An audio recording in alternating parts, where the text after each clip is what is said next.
ये जीवन कहानी उस महान व्यक्ति की है जिनकी स्मृति में यह स्मारक निर्माण किया गया है।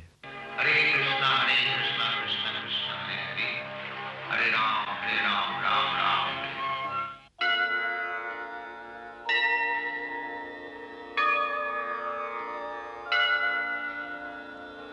संसार दावा नलनी भलोका त्राणाय कारुण्यं घन घनात्वं संसार दावा नलनी भलोका त्राणाय कारुण्यं घन घनात्वं प्राप्तस्य कल्याण गुणनवस्या वन्दे गुरो श्री चरणारविन्दम् वन्दे गुरो श्री चरणारविन्दम् वन्दे गुरो श्री चरणारविन्दम् वन्दे गुरो श्री चरणारविन्दम् वन्दे गुरो श्री चरणारविन्दम्।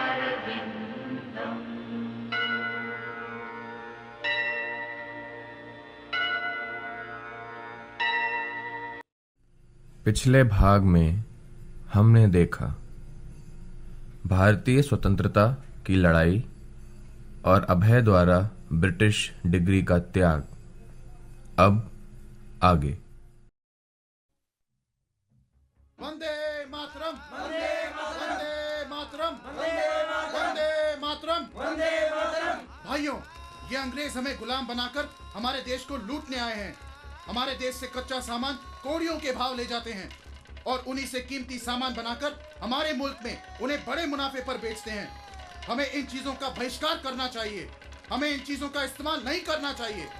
विलायती माल छोड़ो, गुलामी की जंजीर तोड़ो। विलायती माल छोड़ो, गुलामी की जंजीर तोड़ो। विलायती माल छोड़ो, गुलामी की जंजीर तोड़ो। विलायती माल छोड़ो, गुलामी की जंजीर तोड़ो। विलायती माल छोड़ो, गुलामी की जंजीर तोड़ो। विलायती माल छोड़ो, गुलामी की जंजीर तोड़ो। विलायती माल छोड़ो, गुलामी की जंजीर तोड़ो। विलायती माल छोड़ो, गुलामी की जंजीर तोड़ो। वंदे मातरम, वंदे मातरम, वंदे मातरम, वंदे मातरम, वंदे मातरम, वंदे मातरम, वंदे मातरम, वंदे मातरम, वंदे मातरम, वंदे मातरम, वंदे मातरम।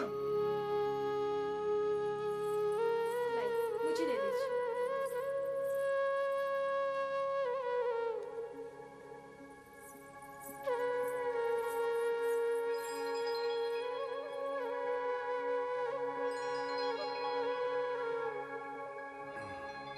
बाबा एक बात पूछूं? हाँ पूछो। बाबा यह बात मेरी समझ में नहीं आई। कौन सी बात? यहाँ पे दबा। हाँ यही कि इन अंग्रेजों के बनाए हुए कपड़े जला देने से या उनकी चीजें न खरीदने से वह भारत छोड़कर चले जाएंगे। अरे भाई, कौन सा दावत देकर बुलाया था उन्हें? जबरदस्ती आए हैं और राज कर रहे हैं। भाई गोरंगा, ये बात तो हम भी जानते हैं, लेकिन गांधी जी की बात समझने की कोशिश करो। उनका कहना है कि हिंसावादी बनना कोई बड़ी चीज नहीं है, लेकिन सहन शक्ति के लिए उससे भी अधिक हिम्मत की आवश्यकता होती। बाबा वो मैं मानता हूँ, वह सब ठीक है, लेकिन ये कपड़े जला देने वाली बात मेरी समझ में नहीं आई। काका, मैं समझाता हूँ। अब देखो, अंग्रेज भारत में व्यापार करने आए थे। वो लोग हमारे देश से कच्चा माल ले जाते हैं, वहां उनसे चीजें बनाते हैं और फिर वापस लाकर हमें ही बेचते हैं। अगर हम उनकी बनाई हुई चीजें न ले तो फिर उनका तो व्यापार ही खत्म हो जाएगा। फिर वो लोग यहां रहकर करेंगे क्या? उन्हें भारत छोड़ना ही होगा और गांधी जी भी यही चाहते हैं। और फिर हमारा देश सारे संसार का आध्यात्मिक संस्कृति का केंद्र बना है। और जब सारा विश्व आज युद्ध और घृणा में डूबा हुआ है, तो हमारा पहला कर्तव्य यह है कि हम उन्हें शांति और अहिंसा का मार्ग दिखाएं। ठीक है अभय, लेकिन ये मत भूलो कि वो हमारे शासक हैं। वो हमें उनकी चीजें लेने के लिए मजबूर भी कर सकते हैं। इसीलिए इसीलिए बाबा हमें दृढ़ रहना होगा, ताकि हम उनके दबाव के आगे न झुके। आखिर गांधी जी भी यही चाहते हैं कि हम स्वावलंबी बने, उनकी बनाई हुई चीजें न ले। जो भी चाहिए खुद बनाओ, इससे अच्छा और क्या हो सकता है काका? किंतु बाबा, मुझे एक बात का डर है कि कहीं हम स्वतंत्रता के बाद भी अंग्रेजों की विचारधारा से प्रभावित ना हो, उनके गुलाम ना बने रहें। क्योंकि कुछ लोग गांधी जी के आसपास ऐसे भी हैं जो अंग्रेजी विचारधारा से प्रभावित हैं। तो दादा बाबू, इसका मतलब तो यही हुआ ना कि आजादी के बाद भी हम अंग्रेज के गुलाम बने रहेंगे? शायद।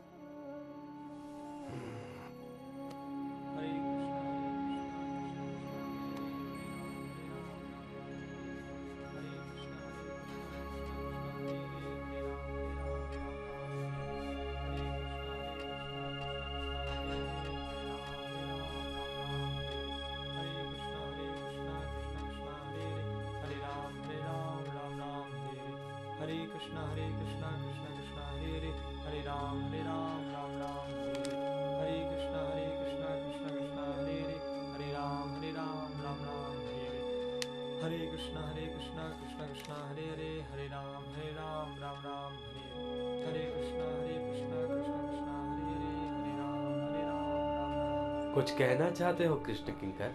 जी श्रीला प्रभुपाद। कहो। ढाका से एक अशुभ संदेश आया है। अशुभ संदेश? क्या है? जी, वो गोस्वामी महाराज अस्वस्थ होने के कारण कार्यक्रम में भाग न ले सके। इसी कारण परमेश्वर ब्रह्मचारी को उनके स्थान पर जाना पड़ा। उन्होंने अपने भाषण में वहां के साधुओं के प्रति बुरा भला कह दिया और वहां पर बैठे श्रोताओं ने क्रोध में आकर सारे पंडाल को तहस नहस कर दिया। क्यों? परमेश्वर ब्रह्मचारी ने ऐसा क्या कह दिया? उन्होंने वहां के साधु संतों को झूठा और धोखेबाज कह दिया। वहां पर बैठे हुए श्रोताओं से कह दिया कि इन लोगों को कोई आध्यात्मिक ज्ञान नहीं है, ये तो सिर्फ जनता को लूट रहे हैं। लोगों की आध्यात्मिकता बढ़ाने के बजाय वो धन बटोरने में लगे हैं। वाह वाह, परमेश्वर ब्रह्मचारी ने तो मेरे लिए लाखों रुपए का प्रचार कर दिया। ये तो शुभ संदेश है, तुम इसे अशुभ कहते हो। पर श्रीला प्रभुपाद, अब ढाका के लोग इससे क्रोधित हैं। वहां पर प्रचार करना असंभव है। ये तो उनका दुर्भाग्य है, सत्य से मुंह मोड़ रहे हैं। इस सत्य में उन्हीं का लाभ है और प्रसन्न होने के बजाय वे क्रोधित हो रहे हैं। प्रचार करने वाला तो एक डॉक्टर की तरह होता है, वो आध्यात्मिक रोगियों का उपचार करता है। और जब कोई ये देखता है कि रोगी का उपचार करने वाला डॉक्टर है ही नहीं, तो उसका सबसे पहला कर्तव्य है कि वो रोगी को सावधान करे, उसे बता दे कि उसकी दवा ही उसके रोगों का उपचार नहीं है। प्रचार करने वाला कोई अभिनेता नहीं, वो तो आध्यात्मिक शल्यकार है। अरे जब वो काटेगा, पीड़ा तो होगी ही। रोगी को पीड़ा सहन करना आवश्यक है, क्योंकि ये पीड़ा उसी के लाभ के लिए ही है। जाओ, जाकर परमेश्वर को एक पत्र लिखो कि हम उसके प्रचार से अति प्रसन्न हुए। जाओ।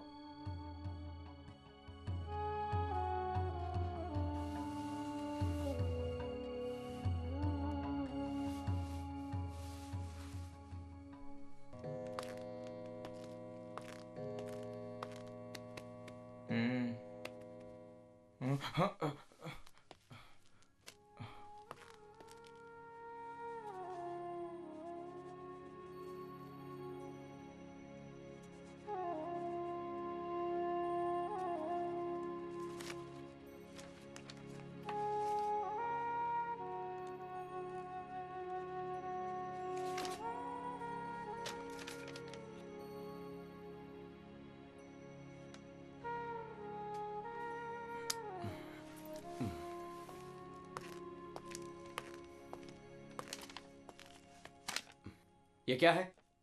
ये टीए बिल है। वो तो मैं भी जानता हूं, लेकिन डिटेल्स कहां है? हाँ? देखिए, मैंने कल भी कहा था कि जब तक सारी डिटेल्स मुझे नहीं मिलती मैं साइन नहीं करूंगा। कहा था ना आपसे।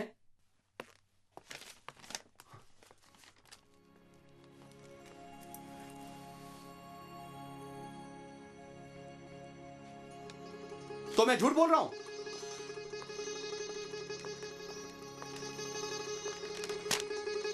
इसका मतलब यह है कि सब झूठ बोल रहे हैं, कोई कहीं गया ही नहीं और हम यूं ही टीए बिल पेश कर रहा है। यानी कोई ऑफिस का आदमी काम ही नहीं करता, सारा ऑफिस का काम तो आप कर रहे हैं और हम सब बेकार बैठे हैं। देखिए घोष बाबू, चिल्लाइए मत। मैं सब जानता हूँ कौन क्या काम करता है। मुझे सिर्फ कौन कहाँ किस काम से किस तारीख को गया था उसके सारे डिटेल्स चाहिए, वो भी सारे बिल्स और टिकट के साथ। उसे कहते हैं टीए बिल। वो सारे डिटेल्स मैं कहां से लाऊं? घोष बाबू। जी घोष बाबू। आप अंदर आइए। जी आया।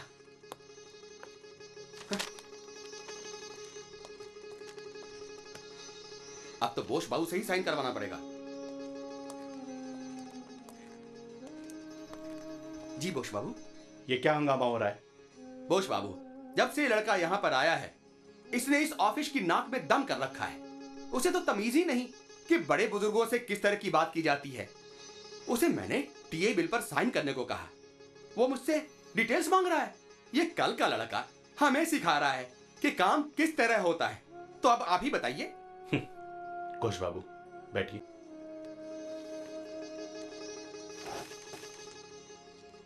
कौन कह रहा है ये मत देखिए, क्या कह रहा है ये सुनिए। घोष बाबू, जिसको आप कल का लड़का कह रहे हैं उसने देखते ही देखते हमारे लैबोरेटरी को कहां से कहां तक पहुंचा दिया। ये तो आपको पता है, आपको तो शाबाशी देनी चाहिए। इसमें नाराज होने की क्या बात है? वो तो हमारी भलाई कर रहा है। जरा जरा सी बात पे आप अपने अहंकार को बीच में मत लाइए। प्यार से साथ में मिलजुल कर काम कीजिए। घोष बाबू, सम्मान उसी को मिलता है जो सम्मान देना चाहता है। जाइए उसे डिटेल्स दे दीजिए और हां, आपस में सुलह कर लीजिए। जाइए। नमस्कार।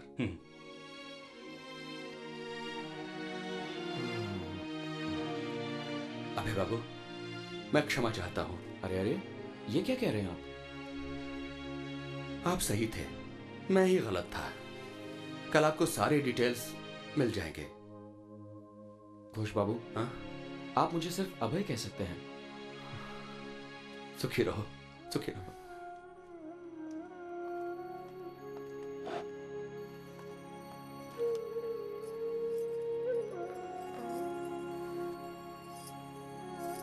सब कुछ रख लिया ना बेटी? जी बाबा। कुछ भूली तो नहीं हो? नहीं बाबा। अरे अगर कुछ भूल भी जाओगी तो मैं भिजवा दूंगा। जी। बंद कर लो, ढंग से बंद कर लो अच्छी तरह। गौरंगा जी। यह सामान ले जाओ। जी बाबा। अरे बहुमत तैयार हो गई? ध्यान से। हाँ जी। बेटी देखो मैं तुम्हारे लिए क्या लाया हूं। जगन्नाथ जी। हाँ, इन्हें अपने पास रख लो बेटी। जी बाबा। ये तुम्हारी रक्षा करेंगे। बाबा, दादा बाबू आ गए। अच्छा अच्छा, चलो बेटी, अब आ गया, आओ।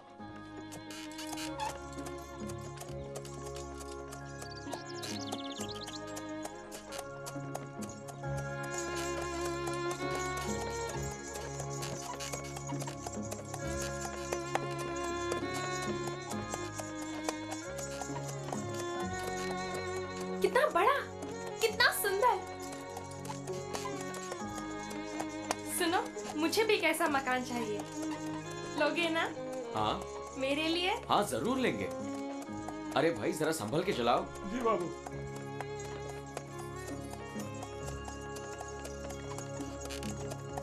अगली बार मैं माँ और बाबा के यहाँ मोटर में ही जाऊंगी। मुझे एक मोटर भी चाहिए। अच्छा अच्छा, ले लेंगे।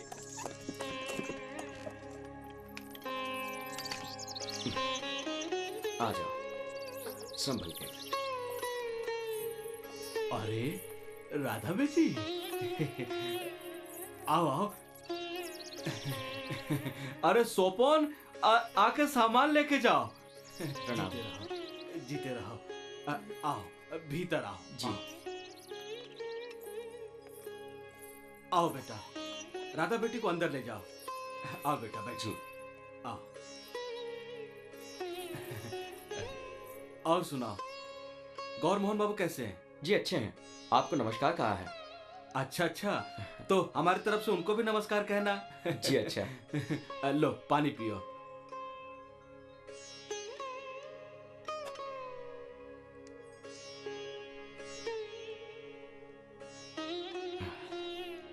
अच्छा बाबा, अब मैं चलता हूँ। अरे इतनी जल्दी? अरे बेटा थोड़ा देर रुको ना, फिर चले जाना। जी नहीं, अभी थोड़ा काम है, फिर कभी आऊंगा। अच्छा बेटी राधा, देखो अभय जा रहे हैं। अच्छा बाबा। अच्छा जीते रहो। आप जा रहे हैं? हाँ, बहुत काम बाकी है, फिर कभी आऊंगा। अपना ध्यान रखना। सुनिए, आपको याद है ना? क्या? लो, आप तो भूल ही गए। क्या? मुझे एक बड़ा मकान और एक मोटर चाहिए।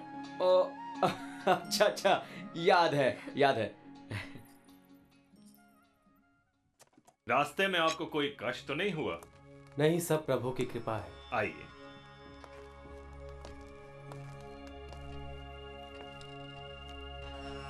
गुरु महाराज, आप यहां विराजिए। नहीं राजन, यह स्थान तुम्हारे योग्य है। मैं यही ठीक हूं। विराजो।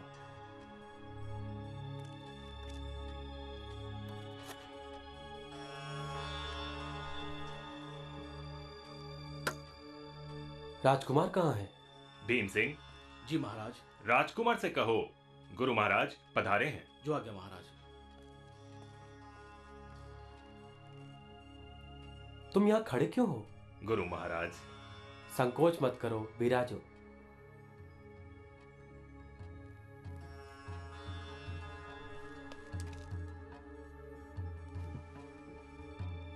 गुरु महाराज, मैं आपका आभारी हूं। आपकी शिक्षा के कारण मेरा पुत्र राजपाट संभालने के योग्य हो गया है। सब प्रभु की कृपा है राजन। राजकुमार,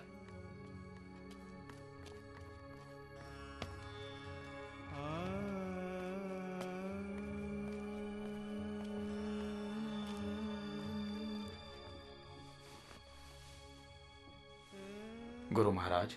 हरे कृष्णा। आओ बैठो। तुम्हारे पिता तुमसे बहुत प्रसन्न है। सब आप ही की कृपा है गुरु महाराज। राजपाट संभालने के बाद गुरु महाराज को भूल तो नहीं जाओगे? गुरु महाराज, आप ही ने सिखाया है कि हमारा कुछ भी नहीं, सब परमेश्वर का है। तो तुम्हें इस बात का विश्वास हो गया? मेरा विश्वास तो उसी दिन अटूट हो गया था जब आपने मुझे समझाया था कि ये कुर्सी, ये टेबल और ये महल किसी ने बनाया है, तो ये धरती, आकाश, चांद, सितारे, पेड़, पर्वत और हम सबको भी किसी ने बनाया होगा, और वो है परमेश्वर, जो सृष्टिकर्ता, अनुरक्षक और विनाशक है। सुंदर, अति सुंदर। आज मुझे विश्वास हुआ कि मेरी मेहनत असफल नहीं हुई। वास्तव में तुम्हारा पुत्र राजपाट संभालने के योग्य हो गया। ये सब आपकी कृपा है। गुरु महाराज, मेरे कुछ मेहमान आने वाले हैं। बेटा। जी। गुरु महाराज विश्राम करेंगे। जी। तुम गुरु महाराज को ऊपर ले जाओ। जी बहुत। और तुम भी तैयार होकर आओ, अंग्रेज आते ही होंगे। जी। हरे Krishna.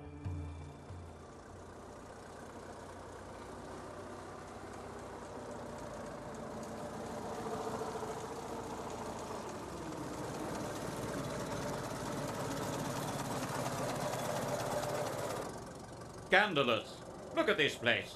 No cars, no carriages, no trams, no people. I've never seen anything like it, sir.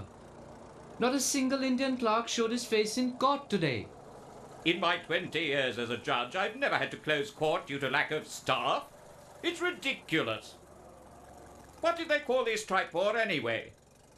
I believe it's in protest at the Prince of Wales' visit to India, sir. Fiddlesticks. Hardly an excuse to grind Calcutta to a halt, is it?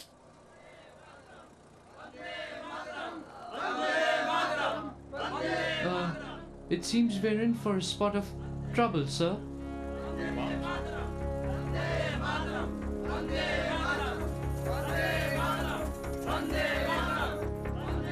Sergeant, just hop out and see what they want, will you? Yes, sir.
बैठिए।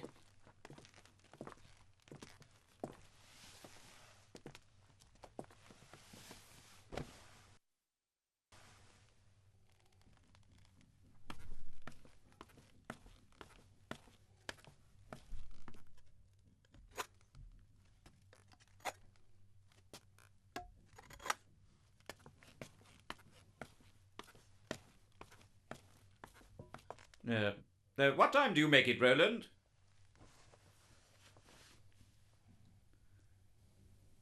About 10 to 3, sir.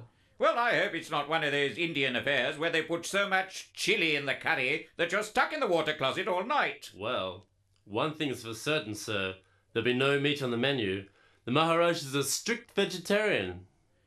What, no meat? What does he think we are, rabbits?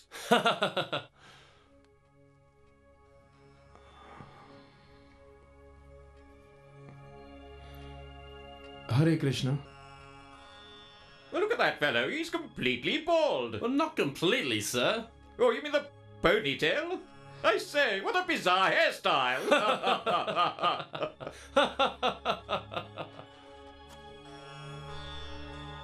Who is that chap in there? Must be one of the guests of the Maharaja. Some Indian fakir. What a funny lot these Indians are. They fall over each other to worship these parasites. That's true. Well, they think that they get some merit in the next life if they serve those parasites. That is the whole problem. They worry so much about their supposed next life while they're busy wallowing in the gutters in this one. Absolute piffle. Your confident tone of voice suggests that you are well acquainted with the finer precepts of the Indian philosophical thought. However, it is stated by the wise that a fool remains undetected only until he opens his mouth. It is improbable, rather impossible, that conceited imbeciles with their paralyzing stupidity will ever be able to appreciate the profound culture that leads to transcendental reality. It is the base nature of man that impels him to jeer and scorn those lofty principles that his limited intelligence cannot comprehend. You would do well, gentlemen, to take these words to heart. Gurudev, am I interrupting or something? Not in the least. I was just taking the liberty of educating your noble guest in some finer points of etiquette. I felt it was my duty. After all, they are the honored guest of your highness.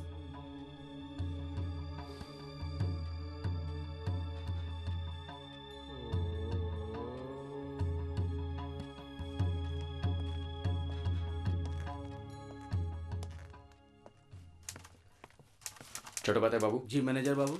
ये letters type करवा कर जल्द से जल्द भिजवा दीजिएगा, ठीक है? अच्छा, शाम तक भिजवा दो तो ठीक रहेगा? नहीं नहीं नहीं, अभी इसी वक्त। अच्छा ठीक है, भेजता हूँ।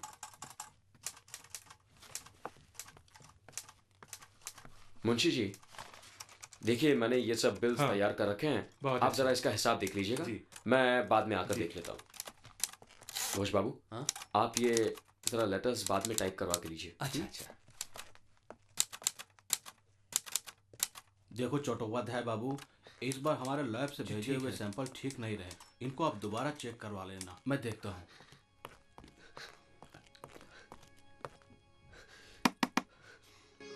अरे गौरमोहन बाबू, नमस्कार नमस्कार। नमस्कार बोस बाबू। आइए आइए, कैसे आना हुआ? अभय है अंदर है, बैठिए तो सही, बुलाता हूँ। क्या बात? जी बाबूजी। अंदर से अभय को बुलाओ। अच्छा बाबूजी। क्या बात है गौरमोहन बाबू? अभय बाबू, बोस बाबू ने बुलाया है, लगता है आपके पिताजी आए हैं। बाबा, एक मिनट, मैं अभी आता हूँ। बाबा, अभय, बेटा, क्या बात है बाबा? सब ठीक तो है ना?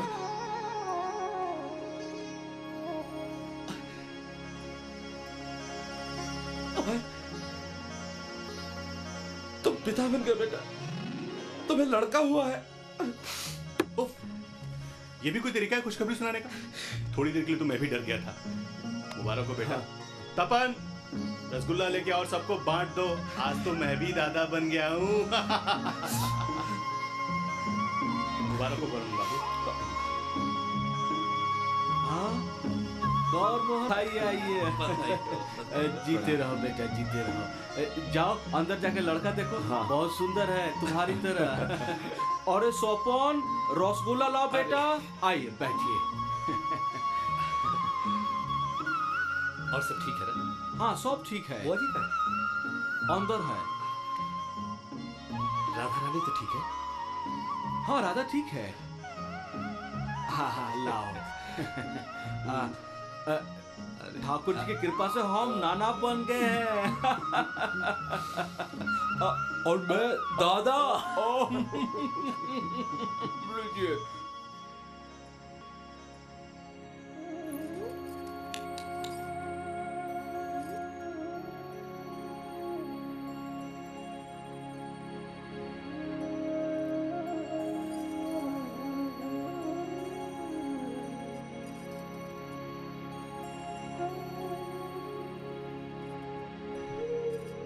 कैसी हो राधा? अच्छी। आओ। ओहो। ओलो।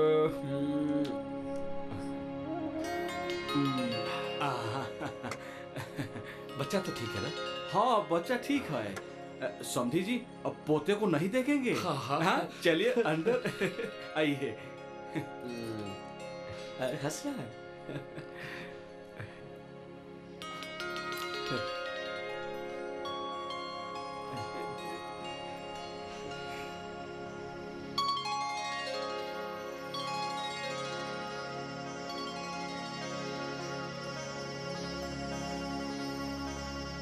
बधाई हो आप सबको, पुत्र हुआ है। पुत्र? तुम्हारा पुत्र कृष्ण का भक्त होगा। मैं इसका नाम अभय चरण रखूंगा। अभय चरण? अभय चरण बहुत अच्छा नाम है।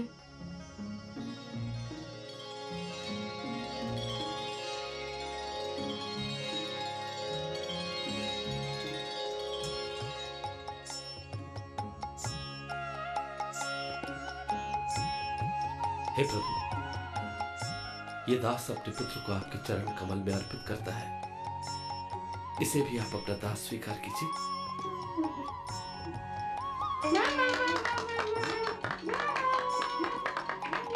अरे व्यापारी का लड़का है, धन की तरफ ही जाएगा। नहीं वो उड़ रहा है, वहाँ उड़ रहा है। वो धन की तरफ नहीं। अरे भाई की तरफ ही जाएगा। की तरफ ही जा रहे भाई।